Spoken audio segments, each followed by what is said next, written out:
Hello everyone. In this lesson we're going to take a look at mechanical energy and how it changes. And the first thing we're going to look at is things that are called conservative forces. Now a conservative force is exactly what it sounds like. It conserves mechanical energy. And remember, conserves means none is gained, none is lost. The major conservative force that we deal with is gravity. Now remember, mechanical energy is the sum of kinetic and potential energy. Okay? That means we can keep mechanical energy the same, but still change the amount of kinetic and potential energy as long as they add up to what they used to add up to. So conservative forces like gravity, these do not change the amount of mechanical energy. So if you think about this, gravity is a conservative force because what gravity does, if I have something at the top of a hill like a roller coaster and it comes up and around a hill and then back down, what we have up here is lots and lots of potential energy. Now as this roller coaster moves down this hill, it's speeding up, so potential energy is changing into kinetic energy. And it gets to the bottom of this hill and it has mostly kinetic energy now because gravity has done work to change the potential energy into kinetic energy. It's moving much faster and it doesn't have near as much height. But then, as it coasts up the other side, the kinetic energy is changing into potential energy. And then it comes up to the top of this hill, and it's still in motion, so it still has kinetic energy, but it has mostly potential energy up here because it's higher and it's moving slower. And then that gravity does more work and changes that potential energy back into kinetic energy. That's all conservative. The total amount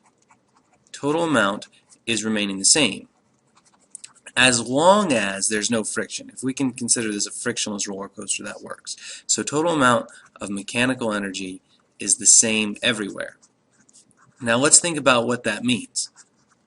Okay? And let's go to a simpler demonstration for that. If we have a boulder on the top of a cliff, say it's a 2-kilogram boulder, and it's 10 meters high, then how much potential energy does it have? Well, potential energy equals mass times the acceleration due to gravity times height. So I have 2 times 9.8 times 10, which is 196 joules. Okay. If this thing falls all the way to the ground, gravity is doing work changing that potential energy into kinetic. And since gravity is the only force that's acting, okay, well, we can actually figure out how fast it's going because the mechanical energy at the top is equal to the potential energy plus the kinetic energy at the top. But the potential energy we know is 196 joules, and the kinetic energy is 0. We're assuming this thing starts at rest. Since it's not in motion, it has no kinetic energy. When it falls to the bottom, it loses potential energy, but it's moving, so now it has kinetic energy. Now this is the instant before it smashes into the ground. So the mechanical energy at the bottom is still 196 joules. The difference is it all just changed to kinetic energy. So the kinetic energy, which equals half mass times velocity squared, we know has to be 196 joules. Half of 2 for the mass equals v squared. Well, times v squared. Half of 2 is 1, so 196 equals v squared. And if I square root both sides of that, v equals 14 meters per second. So because gravity is a conservative force, it doesn't change the overall amount of mechanical energy, we know that the potential energy it had at the top is equal to the kinetic energy it has at the bottom. And if we wanted to figure out how fast it was going right there, we could. We would just have to say, okay, well, if it's 5 meters high here, it's still got some potential energy left that we have to subtract off. So if we were to actually look at that, we would say at this point in the middle, the potential energy is 5 times 9.8 times 2, which is 98 joules. Okay. The total mechanical energy is never going to change from 196 joules. That's how much mechanical energy it started with. That's how much it's going to end with. Which means the kinetic energy, remember mechanical energy is equal to potential energy plus kinetic energy. So I have 196 equals 98 plus KE.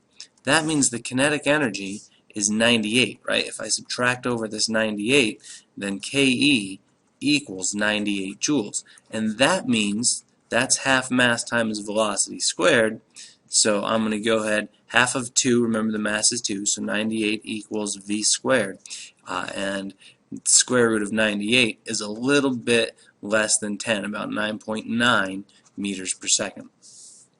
So, mechanical energy is conserved when the only force doing work is gravity. If this were to run into a spring, then mechanical energy would still be conserved, but instead of gravity changing it between potential and kinetic energy, a spring would change it between elastic potential and kinetic energy.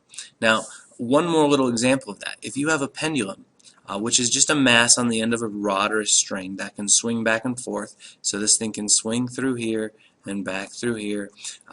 As this thing falls, gravity does work and converts the potential energy into kinetic energy. As it comes up, the kinetic energy is converted into potential energy.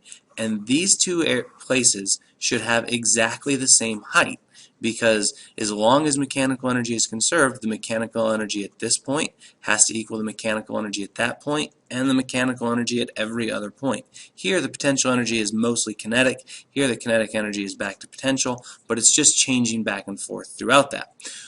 Similar thing happens when you drop a bouncy ball. If you've ever dropped a ball, a bouncy ball, you know you drop it, falls down, bounces back up, but it never quite bounces as high. And why is that? Well, if energy was purely conserved, if mechanical energy was purely conserved, then the potential energy at the top of each one of these motions should be exactly the same, right? At its high point, it has no kinetic energy because it's not still going up, but it hasn't started to fall back down yet, so it's not in motion at its highest point. Well, that means the potential energy here should equal the potential energy here, should equal the potential, but it clearly doesn't because these spots are getting lower after each bounce. So what's going on is a non-conservative force. Non-conservative. Okay? And the biggest non-conservative force that we deal with is friction. Friction, remember, always opposes motion. It does negative work. It does negative work, which means it actually reduces the amount of energy. And it does that by changing mechanical energy into thermal energy. Changes mechanical energy into thermal energy. Now, energy is never created or destroyed, but it does change form, right? Gravity changes it back and forth between kinetic and potential, but leaves it mechanical. Friction changes it from mechanical energy into thermal energy. And that means we change mechanical energy into the motion, the random motion of particles, right? Everything gets a little bit warmer because of friction. So as your bouncy ball smashes into the ground, it creates a sound, and that sound is waves of energy coming off of it. It also compresses and stretches, and that's going to make the bouncy ball get a little bit warmer. So every time it hits the ground, you get a little bit of heat, a little bit of sound, and you lose a little bit of mechanical energy. So a non-conservative force like friction does work, but it takes mechanical energy and converts it into a different form.